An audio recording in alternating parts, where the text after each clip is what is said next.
Hello friends, welcome to think forward. This is Shreshtha और आज मैं बात करने वाली हूँ जेलीफिश यानी कि ऑरेलिया ऑरेटा के बारे में। तो सबसे पहले यहाँ पे इसका क्लासिफिकेशन देख लेते हैं। सबसे पहले इनके क्लासिफिकेशन में जो इनका किंगडम होता है वो एनिमेलिया से बिलोंग करता है, क्योंकि ये फिश नहीं होती, एनिमल्स होती हैं। फाइलम इनका नाइडेरिया होता है। इसका नाम सिलेंट्रेटा भी है। सिलेंट्रेटा नाम रिप्लेस करके नाइडेरिया कर दिया गया, क्योंकि इसमें जो पहले इसका नाम सिलेंट्रेटा इसलिए रखा गया था क्योंकि इसमें जो गैस्ट्रोवैस्कुलर कैविटी होती है उसका नाम सिलेंट्रॉन होता है। लेकिन बाद में नाइडेरिया इसलिए रख दिया गया क्योंकि इनका एक बहुत ही डिस्टिंग्विशिंग और कैरेक्टरिस्टिक फीचर होता था कि इनमें निडोब्लास्ट सेल्स देखने को मिलती थी, इसलिए इन्हें नाइडेरिया में रखा गया, नाम रिप्लेस कर दिया गया। क्लास जो इनका होता है वो होता है स्काइफोजोआ। स्काइफोजोआ में ट्रू जेली फिशेज आती हैं। ऑर्डर इसका होता है सीमियोस्टोमी। फैमिली अल्मैरिडी होती है और जीनस ऑरेलिया होता है। स्पीशीज ऑरेटा। ऑरेलिया ऑरेटा को मून जेलीफिश भी कहा जाता है क्योंकि इनका पूरा स्ट्रक्चर अम्ब्रेला लाइक होता है, जिलेटिनस इनका पूरा स्ट्रक्चर होता है, एकदम ट्रांसल्यूसेंट इनका स्ट्रक्चर होता है, इस जिसकी वजह से दूर से इनका पूरा जो अपीयरेंस होता है वो मून लाइक लगता है। ऑरेलिया का अगर हम फीचर देखें तो Aurelia most common largest jelly fishes होती हैं। कॉस्मोपॉलिटन इन डिस्ट्रीब्यूशन होती है। कॉस्मोपॉलिटन मीन्स इनका जो डिस्ट्रीब्यूशन होता है वो वर्ल्ड वाइड होता है, हर जगह ये हमें देखने को मिलेंगी। ये जो होती हैं mainly free swimming marine animals होते हैं with umbrella shaped bells and trailing tentacles. तो इनका जो स्ट्रक्चर होता है, ऊपर का जो स्वॉलन पोर्शन होता है वो उसे हम बेल कहते हैं, और जो नीचे का थ्रेड लाइक स्ट्रक्चर होता है वो पूरा हम उसे क्या कहते हैं, टेंटिकल्स कहते हैं। जो थ्रेड लाइक इनके जो टेंटिकल्स होते हैं वो काफ़ी लॉन्ग होते हैं, जो पानी में देखने को मिलते हैं। अगर हम इनका स्ट्रक्चर देखें तो यहाँ पे आप देख सकते हैं कि ये जो पूरा ऊपर का पोर्शन ये है ये बेल लाइक है। लैपेट्स होते हैं इसमें, और जो लैपेट्स होते हैं उनसे थ्रेड लाइक स्ट्रक्चर निकल रहे हैं, ये देख सकते हैं आप। इसको हम क्या कहते हैं, टेंटिकल्स रोपैलियम से निकलते हैं। तो इसे हम इसके बारे में हम इसका डिटेल स्ट्रक्चर अगर हम देखें तो इसका स्ट्रक्चर में क्या क्या देखने को मिलेगा।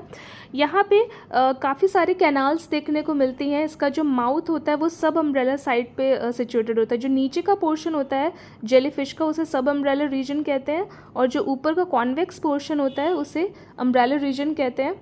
इसमें बहुत सारी रेडियल कैनाल्स होती हैं। इस तरह से रेडियल कैनाल्स काफ़ी सारे ब्रांच्ड देखने को मिलती हैं। यहाँ पे जो इनके गोनैड्स होते हैं वो काफ़ी डिस्टिंग्विशिंग होते हैं, क्योंकि ये जेलीफिशेस इतनी ट्रांसल्यूसेंट होती है कि इनके गोनैड्स जो हॉर्स शू शेप्ड इनके गोनैड्स होते हैं वो दूर से ही दिखाई पड़ते हैं। भले जेलीफिश दूर से ना दिखाई पड़े लेकिन इनके गोनैड्स ज़रूर दिखाई देते हैं। हॉर्स शू शेप के आकार के इनके गोनैड्स होते हैं। इनमें 3 लेयर होती हैं।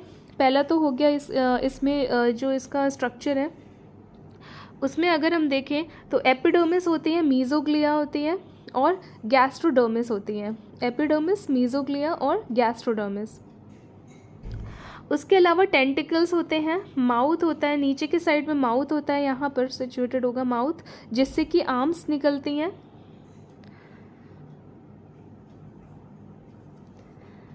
यहाँ पे अगर हम इसका क्रॉस सेक्शन देखें तो यहाँ पे ये जो पोर्शन बीच में ओपन दिख रहा है ये माउथ है।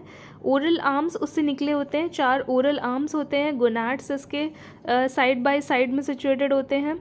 और रोपैलियम, तो इसका जो पूरा स्ट्रक्चर होता है वो कुछ इस तरह से होता है। अगर हम इसका इस तरह से सर्कुलर मान ले तो यहाँ पे क्या होता है कि जहाँ पे इसकी जो आर्म्स निकल रही हैं, मान लीजिए ये 4 आर्म्स हैं इसकी, तो ये जो आर्म्स होते हैं ये पर रेडियाई पोजीशंस पे निकली हुई हैं। यानी कि यहाँ पे एक नॉच है, यहाँ पे है एक, यहाँ पे है और एक यहाँ पे। तो ये जो रीजन है ये चारों हैं, ये पर रेडियाई रीजन पे इसके ओरल आर्म्स निकले होते हैं, और इन्हीं के बीच बीच में इंटर रेडियाई सिचुएटेड होती हैं। इंटर रेडियाई किसके बीच में सिचुएटेड होती हैं, पर रेडियाई के बीच में।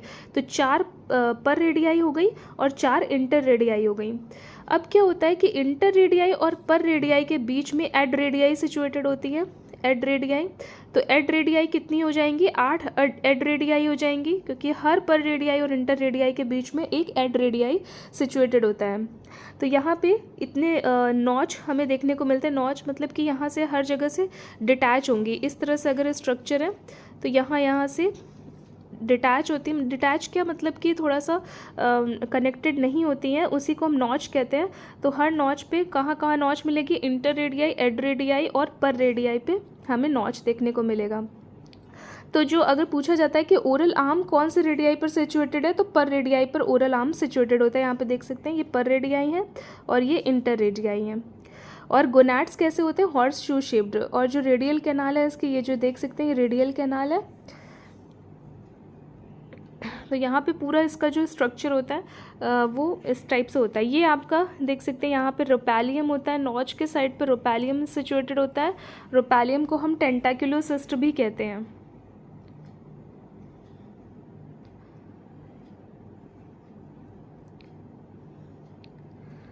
उसके बाद यही चीज़ जो मैंने बताया लिखा हुआ है कि 4 मेजर बॉडी एक्सेस होती हैं, जैसे हम पर रेडियाई कहते हैं, जिसमें 4 इंटर रेडियाई होती हैं एग्जैक्टली मिड वे बिटवीन 2 पर रेडियाई। तो जो पर रेडियाई उनके बीच में क्या होती है, इंटर रेडियाई, और हर पर रेडियाई और इंटर रेडियाई के बीच में क्या होती है, एड रेडियाई सिचुएटेड होती है। तो एड रेडियाई कहाँ सिचुएटेड होती है, पर रेडियाई और इंटर रेडियाई के बीच में। तो पर रेडियाई, इंटर रेडियाई और एड रेडियाई तीनों मिलाकर क्या बनाती हैं, रेडियल कैनाल्स बनाती हैं जेलीफिश की। और इसमें वाटर का फ्लो पूछा जाता है कि वाटर का फ्लो कहाँ से कहाँ पे होता है, एक्सक्रीडेंट करंट का वाटर से फ्लो कहाँ से कहाँ पे होता है। उसके बाद यहाँ पे वेलारियम के बारे में बात करेंगे। वेलारियम जो स्ट्रक्चर ऑरेलिया ऑरेटा में देखने को मिलता है वो बहुत ही इंपॉर्टेंट है, क्योंकि यहाँ पे ट्रू वेलम नहीं देखने को मिलता। ट्रू वेलम यहाँ पे नहीं होगा, ट्रू नहीं होगा। हाइड्रोजोन जैसा कि ओबेलिया में होता है ट्रू वेलम देखने को मिलता है, लेकिन इनमें ट्रू वेलम नहीं होगा। इनके वेलम को कहा जाता है स्यूडो वेलम, और इन्हें कहा जाता है एक्रास्पेडोट। एक्रास्पेडोट उन्हें कहा जाता है जिनमें ट्रू वेलम एब्सेंट होता है, और क्रास्पेडोट उन्हें कहा जाता है जिसमें कि ट्रू वेलम प्रेजेंट होता है। तो ओबेलिया कैसा हो गया, क्रास्पेडोट, और जेलीफिश कैसी हो गई, ए क्रास्पेडोट। तो यहाँ पे वेलम के बारे में पूछा जाता है। वेलम में एंडोडर्मल सेल्स देखने को मिलती हैं, इसलिए उसे ट्रू वेलम नहीं कंसिडर किया जाता। यहाँ पे अब रोपैलियम के बारे में देखेंगे। रोपैलियम को, जैसा कि मैंने बताया, रोपैलियम को टेंटाक्युलोसिस्ट भी कहते हैं। क्या कहते हैं, रोपैलियम को टेंटाक्युलोसिस्ट भी कहते हैं। और ये एक टाइप के सेंसरी स्ट्रक्चर्स होते हैं जो कि स्काइफोजोन जेलीफिशेस में, यानी कि ट्रू जेलीफिशेस में रोपैलियम देखने को मिलता है, जो कि सेंसरी स्ट्रक्चर्स होते हैं। और रोपैलियम किस चीज़ में हेल्प करता है, लाइट, केमिकल्स और टच को फील करने के लिए। मतलब फोटो रिसेप्टर भी होगा, केमो रिसेप्टर भी होगा और थिग्मो रिसेप्टर भी होगा। टच के लिए भी होगा, केमिकल्स के लिए भी होगा, और लाइट के लिए भी रिसेप्ट करने के लिए रोपैलियम रिस्पॉन्सिबल होता है।